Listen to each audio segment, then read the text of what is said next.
যখন আপনাকে কেউ ছেড়ে চলে যাবে তাকে সুন্দরভাবে সালাম দিয়ে বিদায় দিবেন আর বলবেন একটা কথা, তুমি যদি আমাকে পছন্দ না করো, তুমি যদি আমার সঙ্গে থাকতে না চাও, আমিও তোমার সঙ্গে থাকতে রাজি নই। এর কারণ, যে থাকতে চায় সে থাকার কারণ খুঁজে বের করে, আর যে যেতে চায় সে যাওয়ার জন্য হাজারটা কারণ খুঁজে বের করে।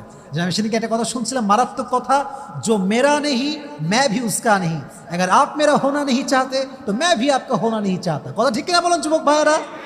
থাকতে চাইলে থাকো, না থাকতে চাইলে সালাম আলবিদা। কাউকে ধরে রাখবেন না।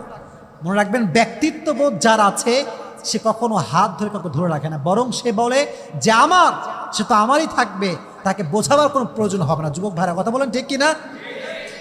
তো আয়েশা বুঝে গেলেন যে ব্যাখ্যা করে কোনো লাভ নাই। আল্লাহ যদি আমাকে সঠিক জানে, দুনিয়ার কে কি ভাবলো আয়